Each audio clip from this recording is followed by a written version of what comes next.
Next topic पढ़ेंगे जिसका नाम है मेंस्ट्रुअल साइकिल, ठीक। और एंड इट इज मोर और less related to the structure of matured Graafian follicle and structure of secondary oocyte कि वो कैसे डेवलप होता है। एक्चुअल में जो डेवलपमेंट होता है, हमको मालूम है कि फीमेल रिप्रोडक्टिव सिस्टम जो रहता है उसमें जो आपके प्रीमोर्डियल फॉलिकल्स हैं यानी प्राइमरी oocyte है वो तो बाय बर्थ बने हुए रहते हैं। और मैंने आपको ये बोला था कि ऑल्टरनेटिवली एवरी मंथ किसी एक ओवरी में से क्या होता है, वो फॉलिकल जो रहता है प्रीमोर्डियल फॉलिकल वो डेवलप होता है। तो उसी प्रीमोर्डियल फॉलिकल का डेवलप होके मैच्योर्ड ग्राफियन फॉलिकल बनना, उसमें से सेकेंडरी oocyte का रिलीज होना, this complete process takes place during the course of menstrual cycle, ठीक। तो पहले ये देखते हैं कि मेंस्ट्रुअल साइकिल होता क्या है ना। तो देखिए मेंस्ट्रुअल साइकिल को हम इस तरह से डिफाइन कर सकते हैं, menstrual cycle it is the cyclic, आप इसको ये बोल सकते हो cyclic changes taking place in female reproductive system. और फीमेल रिप्रोडक्टिव सिस्टम में भी स्पेसिफिकली कहां पर, तो यूटेरस में और ओवरीज में। ये दो मेन लोकेशंस है जहां पर मेंस्ट्रुअल साइकिल के जब चलते रहता है तब चेंजेस होते रहते हैं। क्या चेंजेस होते हैं वो तुमको आगे बताता हूँ, ठीक है। तो cyclic changes taking place in female reproductive system, और फीमेल रिप्रोडक्टिव सिस्टम में भी एग्जैक्टली कहां पर, यूटेरस में एंड ओवरीज में। अब रीजन ये है कि सर मतलब ये चेंजेस होते क्यों हैं, तो वो चेंजेस का रीजन है ड्यू टू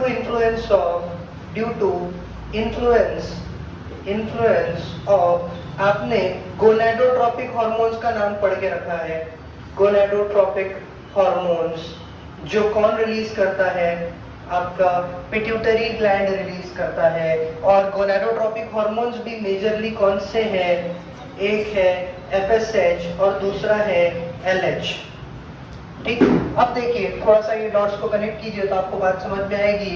हमने बोला कि फीमेल रिप्रोडक्टिव सिस्टम के अंदर में साइक्लिक चेंजेस रेगुलर पैटर्न के अंदर में चेंजेस होते हैं। सर एग्जैक्टली कहां पर होते हैं, तो मैंने बोला यूटेरस में होते हैं और ओवरीज में कंटिन्यूअस चेंजेस होते रहते हैं। सर ये चेंजेस किसकी वजह से होते हैं, हमने बोला कि गोनेडोट्रोपिक हार्मोन्स की वजह से होते हैं। गोनेडोट्रोपिक हार्मोन्स कौन से, एक FSH और LH की वजह से। सर कब, तो हमने बोला at an interval of approximately 28 days. हर 28 डेज के इंटरवल में ये जो साइकिल है ये क्या होती है, रिपीट होती है, is called as menstrual cycle. तो यहाँ से लेके यहाँ तक आप उसको डिफाइन कर सकते हो। तो सर है क्या मेंस्ट्रुअल साइकिल, मैंने बोला कि it is the cyclic changes taking place in female reproductive system, उसमें भी कहां पर, यूटेरस एंड ओवरीज के अंदर में। किस वजह से, due to influence of gonadotropic hormones कौन से FSH एंड LH। इसी को बोलते हैं क्या, इंटरवल कितना है अप्रोक्सीमेटली 28 डेज का है, इसी को बोलते हैं क्या, मेंस्ट्रुअल साइकिल, ठीक। अब आपको ये याद रखना है कि ये जो 28 डेज है ये स्पेसिफिक नहीं होता, ये individual to individual, female to female vary करता है। जरूरी नहीं है कि हर फीमेल की बॉडी के अंदर में ये साइकिल एग्जैक्ट 28 डेज की ही होनी चाहिए, किसी में कम भी होती है, किसी में ज्यादा भी होती है, ठीक है। अब एक और डेफिनेशन यहाँ पर याद रखिए, वो है मेंस्ट्रुअल फ्लो, या फिर इसको मेंस्ट्रुएशन भी बोला जाता है, मेंस्ट्रुअल फ्लो या फिर मेंस्ट्रुएशन, कुछ भी नहीं है, सेम डेफिनेशन है, बस कुछ पॉइंट्स आपको ऐड ऑन करने हैं। ये क्या रहेगा, तो यहाँ आपने साइक्लिक चेंजेस लिखा था, इस केस में आप लिखेंगे cyclic flow of blood. Menstrual flow की हम बात कर रहे हैं, तो cyclic flow of blood released from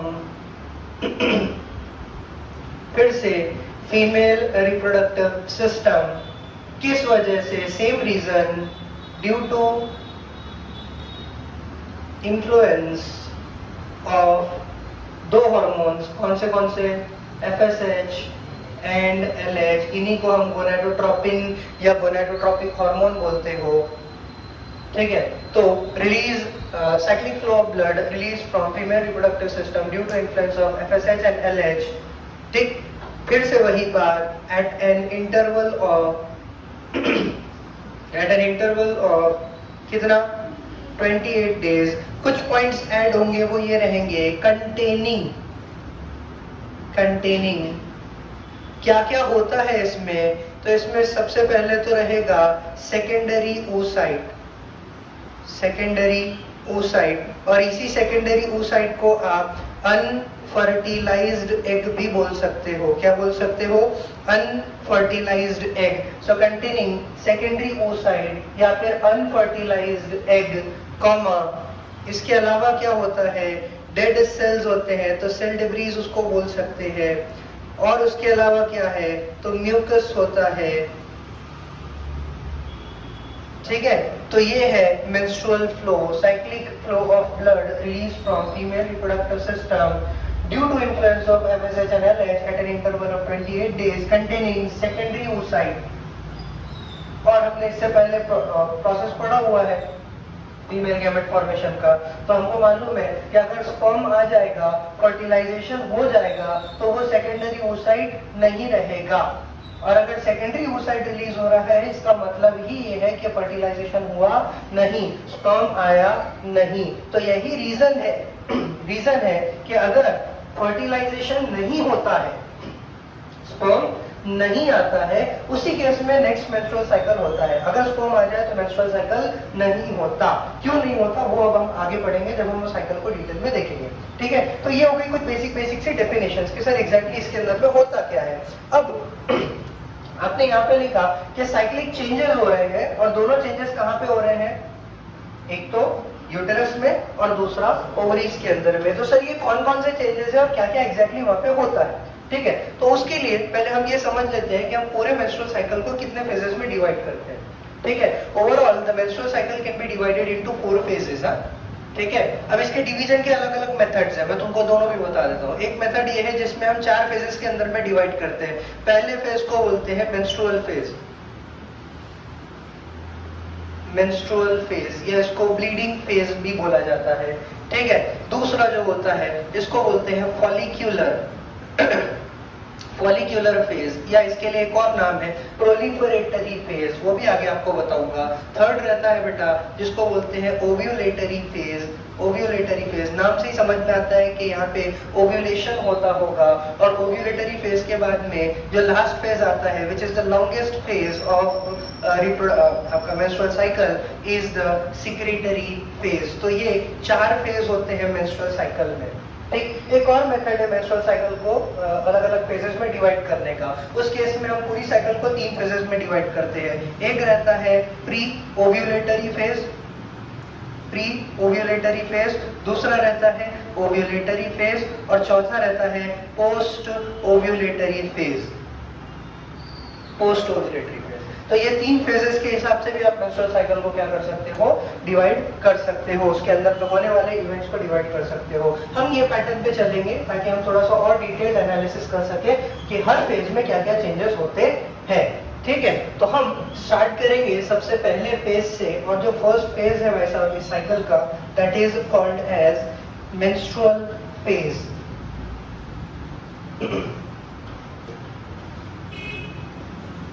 तो जो first phase of menstrual cycle, हमने इसको नाम दिया क्या, मेंस्ट्रुअल फेज या मेंस्ट्रुएशन भी उसको बोलते हैं। ठीक है, या मैंने इसको बोला कि दूसरा नाम क्या है, ब्लीडिंग फेज। इसके और भी 2 नाम है जो आपको आगे चल के बताऊंगा। ठीक है, अब हम हर फेज को 2 कैटेगरीज में डिवाइड कर देंगे कि एग्जैक्टली हो क्या रहा है। हमने बोला 2 जगह पे चेंजेस हो रहे हैं, एक हो रहा है यूटेरस के अंदर में, दूसरा हो रहा है ओवरीज के अंदर में। तो हर फेज में यूटेरस में क्या हो रहा है और ओवरीज के अंदर में क्या हो रहा है, इसको समझते हुए चलते हैं। ठीक है, तो हम 2 लोकेशंस बना देते हैं। एक रहेगा हमारा ओवरीज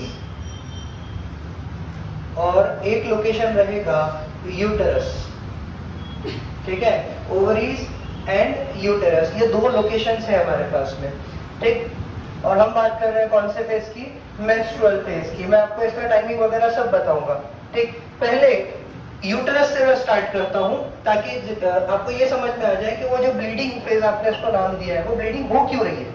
ठीक है, तो यूटेरस में होता ये है कि दो हार्मोन्स हैं, आपको उनके नाम याद रखने हैं।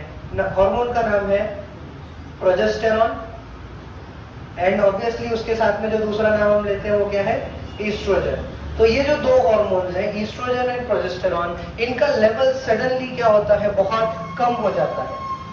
ठीक है, और अब आपको ये याद रखना है कि जब भी ईस्ट्रोजन एंड प्रोजेस्टेरॉन का लेवल कम होगा तो इसकी वजह से एक और हार्मोन आएगा। मैंने आपको लास्ट लेक्चर में बोला था, जो मेंस्ट्रुअल साइकिल का कल्प्रिट है, जिसकी वजह से मेंस्ट्रुअल साइकिल होता है, जो यूटेरस में तोड़फोड़ मचा देता है, and that is prostaglandin. Prostaglandin. तो बात ये हुई कि प्रोजेस्टेरॉन एंड ईस्ट्रोजन का लेवल कम हुआ यूटेरस में प्रोजेस्टेरॉन और ईस्ट्रोजन का लेवल कम हुआ। कम होने की वजह से एक दूसरा जो हार्मोन है वो रिलीज हो गया, ठीक है, and that is nothing but prostaglandin. ठीक, सर प्रोस्टाग्लैंडिन क्या करता है? प्रोस्टाग्लैंडिन जो है ये एंडोमेट्रियम को डैमेज करना स्टार्ट कर देता है। क्या करता है? एंडोमेट्रियम को डैमेज करना स्टार्ट करता है। प्लस यहाँ एक और चीज होती है कि वो जो म्यूकस है ना, वो ड्राई होने लगता है। म्यूकस ड्राई होने लगता है। म्यूकस ड्राई क्यों हो गया? क्योंकि प्रोजेस्टेरॉन और ईस्ट्रोजन दोनों आना बंद हो गए, तो म्यूकस जो है वो ड्राई हो गया और एंडोमेट्रियम डैमेज हो गया। इसकी वजह से शेडिंग होने लगा, एंडोमेट्रियम डैमेज होकर ब्लीड होने लगा। ठीक है, तो शेडिंग ऑफ एंडोमेट्रियम स्टार्ट हो गया। एंडोमेट्रियम का थिकनेस अगर आप देखेंगे, एंडोमेट्रियम का थिकनेस जो है वो अप्रोक्सीमेटली 1 mm के आसपास में आ गया। ठीक है, 1 mm के आसपास में आ गया, and due to all these things क्या हुआ? ब्लीडिंग स्टार्ट हो गया, ब्लड फ्लो स्टार्ट हो गया। ठीक है, तो वो जो ब्लड का रीजन है, ब्लड कहाँ से आता है? वो यूटेरस से आता है। किस वजह से आता है? एंडोमेट्रियम के डैमेज हो जाने की वजह से, एंडोमेट्रियम के ड्राई और क्रैक हो जाने की वजह से जो है वो ब्लीडिंग स्टार्ट होता है। ठीक है, अगर आपको इसको समझना है तो मैंने आपको इससे पहले भी बताया था कि जब विंटर सीजन आता है तो हम लोग लोशंस लगाते हैं, है ना? क्यों? क्योंकि अगर आप स्किन पे लोशन नहीं लगाओगे तो स्किन जो है वो पूरा ड्राई हो जाएगा, स्केली हो जाएगा, और ड्राई स्किन जो है वो बहुत आसानी से क्या हो जाता है? फट जाता है, क्रैक हो जाता है, और जहां से भी स्किन क्रैक होगा वहां से ब्लीडिंग होगा। ऑलमोस्ट सेम फेनोमेना जो है वो यूटेरस के अंदर में होने लगता है। यूटेरस जो है एक्सटेंसिवली जो है ड्राई हो जाता है। किस वजह से? प्रोजेस्टेरॉन और एस्ट्रोजन की कमी की वजह से। और इसमें फिर एक और एडिशनल रोल कौन प्ले करता है? प्रोस्टाग्लैंडिन। वो यूटेरस का शेडिंग स्टार्ट कर देता है, देन जो ब्लड है वो यूटेरस से निकलना स्टार्ट हो जाता है।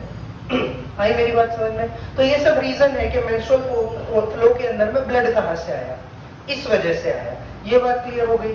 ठीक है, अब बात करते हैं सर साइमल्टेनियसली ओवरीज में क्या हो रहा है। ये तो हमने बोला कि देखो जब तक के ये मेंस्ट्रुअल फेज चल रहा है तो यूटेरस में ये सारी चीजें हो रही है।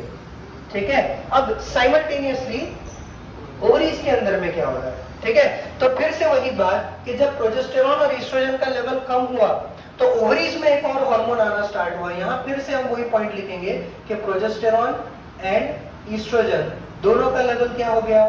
कम हो गया। और इन दोनों का लेवल कम होने की वजह से एक हार्मोन आया, गोनाडोट्रोपिन है, जो जिसका नाम है क्या? FSH। ठीक, अब यहाँ एक थोड़े काम की बात समझो। हमने पिट्यूटरी ग्लैंड पूरा पढ़ा हुआ है, हाइपोथैलेमस पढ़ा था। ठीक है, अब देखो आपने ये बोला था कि pituitary gland is controlled by hypothalamus. ठीक है, हमने ये बोला था कि हाइपोथैलेमस पहले रिलीजिंग हार्मोन सिक्रेट करता है, तब जाके पिट्यूटरी ग्लैंड जो है वो अपना स्टिमुलेटरी हार्मोन जो है वो रिलीज करेगा। अब जैसा कि हार्मोन का नाम है बेटा गोनाडोट्रोपिक हार्मोन, या इसी को हम गोनाडोट्रोपिन भी बोलते हैं, बराबर है। और इस कैटेगरी में दो हार्मोन्स आते हैं, एक होता है FSH और दूसरा होता है LH। ये कौन रिलीज करेगा? ऑब्वियसली आपका पिट्यूटरी ग्लैंड सिक्रीट करेगा। कौन करेगा? Pituitary gland. But pituitary gland को ये हार्मोन सिक्रीट करने हैं, ये ऑर्डर कौन देगा? हाइपोथैलेमस देगा। किसके थ्रू? तो हाइपोथैलेमस एक हार्मोन रिलीज करेगा जिसका नाम है गोनाडोट्रोपिक रिलीज करो हार्मोन। ठीक है, गोनाडोट्रोपिक या गोनाडोट्रोपिन रिलीजिंग हार्मोन। और ये हार्मोन कहां से आया? हाइपोथैलेमस से आया। ठीक है, अब ये एक पॉइंट है जिसको आपको थोड़ा सा फोकस करना है, थोड़ा ध्यान से समझो मेरी बात। हाइपोथैलेमस ने जो हार्मोन रिलीज किया बेटा उसका नाम क्या है? Gonadotropic releasing hormone. ये जाएगा कहां पे? Anterior lobe of pituitary gland पे, और उसको बोलेगा क्या रिलीज करो? गोनाडोट्रोपिन। बट गोनाडोट्रोपिन में तो दो हार्मोन आते हैं, एफएसएच भी आता है और एलएच भी आता है। बट मैंने आपको ये बोला कि जो फर्स्ट फेज है उसमें कौन सा हार्मोन रिलीज हुआ? एफएसएच। तो सर एलएच नहीं आया क्या? क्योंकि एफएसएच और एलएच के लिए तो दो अलग अलग सिस्टम्स है ही नहीं। तो फिर ऐसा कैसे हो गया कि यहाँ पे सिर्फ एफएसएच आया, एलएच नहीं आया? मेरी बात समझ में आई? सिर्फ एफएसएच ही क्यों आया, एलएच क्यों नहीं आया? ठीक है, तो इसका आंसर मैं आपको आगे चलने वाले पॉइंट्स के अंदर में दूंगा जब हम एलएच सर्ज पढ़ेंगे।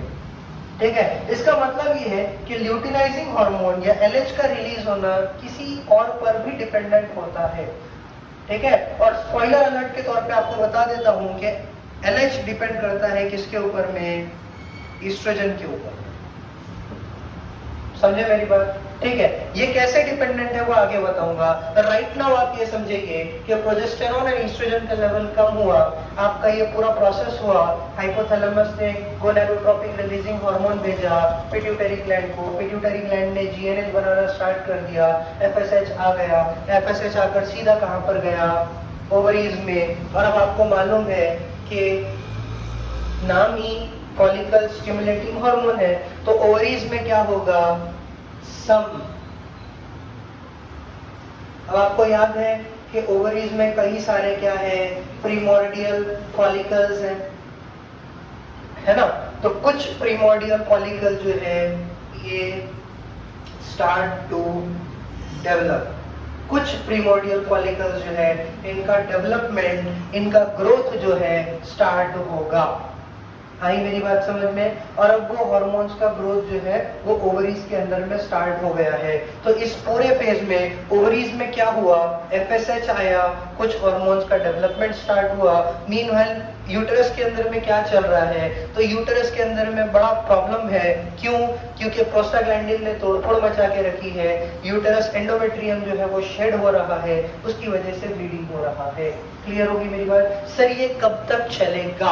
ये फेज बेटा जी अप्रोक्सीमेटली 5 से लेके 7 दिन तक चलता है।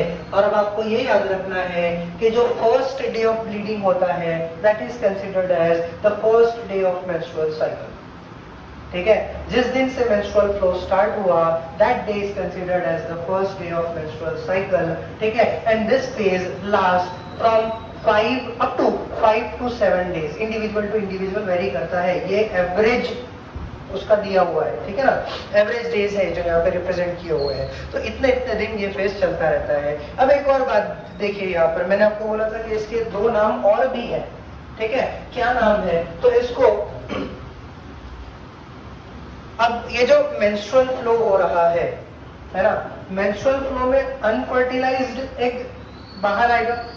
ठीक है, तो इसको एक और नाम दिया जाता है, इसको बोलते हैं weeping phase. Weeping phase of unfertilized ovum. क्या? Weeping phase of unfertilized ovum. ठीक है, and just for the purpose of understanding आप ये बोल सकते हो कि क्योंकि ओवम फर्टिलाइज नहीं हुआ। मैं एक बार फिर आपको बता रहा हूँ कि जो पूरा चेंजेस एक फीमेल बॉडी के अंदर में होता है ना? ये जो आप मेंस्ट्रुअल साइकिल देख रहे हो, मेंस्ट्रुअल साइकिल ओवरीज में जो हो रही है उसका एक रीजन ये है कि फीमेल गैमेट तैयार हो जाए।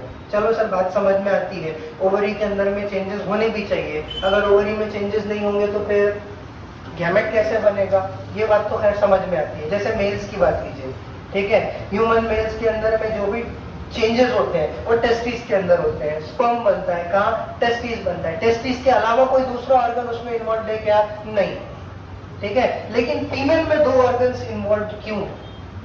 फीमेल में आप बोल रहे हो कि 2 जगह चेंजेस हो रहे हैं, यूटेरस में भी और ओवरीज में भी। तो ओवरीज की तो बात समझ में आती है, वहां तो फीमेल गैमेट बनेगा ना, और फीमेल गैमेट का बनना जरूरी है, वो नहीं रहेगा तो फर्टिलाइजेशन कैसे होगा? तो ओवरीज का इन्वॉल्वमेंट समझ में आता है। यूटेरस क्यों? यूटेरस में चेंजेस क्यों हो रहे हैं?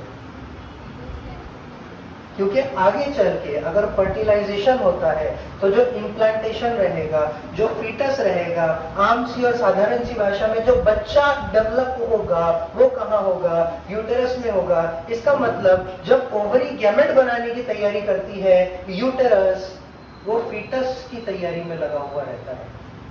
आई मेरी बात समझ में? ठीक है। तो वो यूटेरस जो है वो एक्सपेक्टिंग मदर है, जो ये एक्सपेक्ट कर रहा है कि आने वाले कुछ दिनों के अंदर में क्या होगा? एक फीटस आएगा, एक एम्ब्रियो आएगा, ठीक है। और वो एम्ब्रियो को वो फिर जेस्टेशनल पीरियड यानी 9 मंथ्स तक के क्या करेगा? डेवलप करेगा। समझ में आई क्या मेरी बात? ठीक है। एक और इसको दूसरे वे में समझने की कोशिश कीजिए, ठीक है। आपके यहाँ पर कोई बहुत इंपॉर्टेंट गेस्ट आता है, बहुत इंपॉर्टेंट गेस्ट, ठीक है। तो गेस्ट के आने से पहले उसकी तैयारी होती है ना। घर में अलग अलग टाइप की तैयारियां होती है, घर की सफाई की जाती है, ठीक, और अच्छे से घर को डेकोरेट किया जाता है, वो गेस्ट के रहने का पूरा इंतजाम किया जाता है, ठीक है। बट अगर लास्ट मोमेंट पे ये मालूम पड़े कि गेस्ट नहीं आया तो,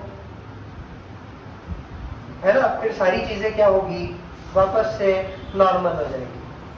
होता है ना ऐसा, घर में जो नई नई बेडशीट्स बिछी थी, पर्दे वर्दे लगे थे, सब निकाल के वापस अंदर।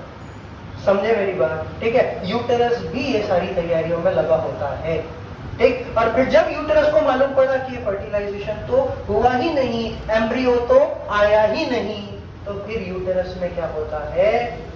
डैमेज स्टार्ट हो जाता है, ठीक है। तो टेक्निकली यहाँ एक वर्ड यूज किया हुआ है क्या? Weeping phase of uterus. मतलब यूटेरस जो है वो एक तरह से बोला जाए कि भैया वो वीप आउट होता है, वो रोने लगता है, ठीक है ना। हाँ, दैट उसका जो वर्डिंग अगर आप ट्रांसलेट करोगे उसको तो ये है कि यूटेरस जो रहता है वो रोने लगता है।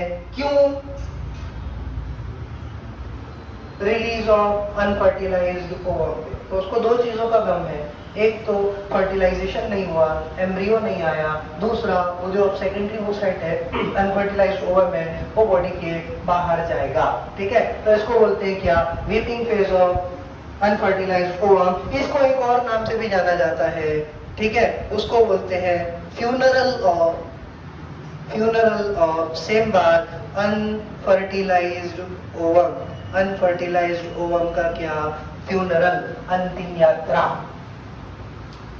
क्लियर है क्या बात? ठीक। ये सब अलग अलग नाम है किसके? मेंस्ट्रुअल फेज के। ये 2 नाम याद रखना है, ठीक है ना। Weeping phase of unfertilized ovum या फिर फ्यूनरल ऑफ अनफर्टिलाइज्ड ओवम, ठीक है। ये तो खैर ऐसे ही 2 नाम उसके दिए हुए हैं, आप फोकस कीजिए इन 2 चीजों के ऊपर में, ये नाम याद रखना है, लेकिन ना, ठीक है। और इन 2 चीजों पे फोकस कीजिए कि एग्जैक्टली ओवरीज में क्या हुआ और यूटेरस में क्या होगा। तो ये सब चीजें हुई यूटेरस में। एक बार फिर बता देता हूँ, प्रोजेस्टेरॉन ईस्ट्रोजन का लेवल कम हो गया, इसकी वजह से प्रोस्टाग्लैंडिन बढ़ गया, प्रोस्टाग्लैंडिन ने आकर एंडोमेट्रियम में डैमेज करना स्टार्ट किया, म्यूकस ड्राई हो गया, एंडोमेट्रियम शेड होने लगा, ठीक है, और उसकी वजह से थिकनेस भी कम हो गया, ब्लीडिंग स्टार्ट हो गया, ठीक। दूसरी ये चीज है कि मेंस्ट्रुअल ब्लड जो होता है वो बहुत जल्दी क्लॉट नहीं होता, ठीक है। आपको ये एक पॉइंट याद रखना है कि जो मेंस्ट्रुअल ब्लड होता है, मेंस्ट्रुअल ब्लड जो रहता है वो बहुत जल्दी क्लॉट नहीं होता, वो बहुत जल्दी क्लॉट नहीं होता ड्यू टू प्रेजेंस ऑफ फाइब्रिनोलाइसिन। क्या चीज? फाइब्रिनोलाइसिन। लाइसिन मतलब तोड़ने वाला, और फाइब्रिन एक फाइबर होता है जो हमने क्लॉटिंग में पढ़ा था, ठीक है ना। जब फाइब्रिन्स बनेंगे तो क्लॉट बनेगा, तो ये फाइब्रिनोलाइसिन है, मतलब फाइब्रिन्स बनेंगे भी तो उसको क्या कर देगा? तोड़ देगा। फाइब्रिन ही नहीं बनेंगे तो ब्लड क्लॉट नहीं हो पाएगा, ठीक है। So due to presence of fibrinolysin वो जो मेंस्ट्रुअल ब्लड है वो इतने जल्दी क्लॉट नहीं होता। ये बातें क्लियर हो गई क्या? सो ये हुआ पहला फेज जिसका आपने नाम दिया क्या, मेंस्ट्रुअल फेज। ठीक है, अब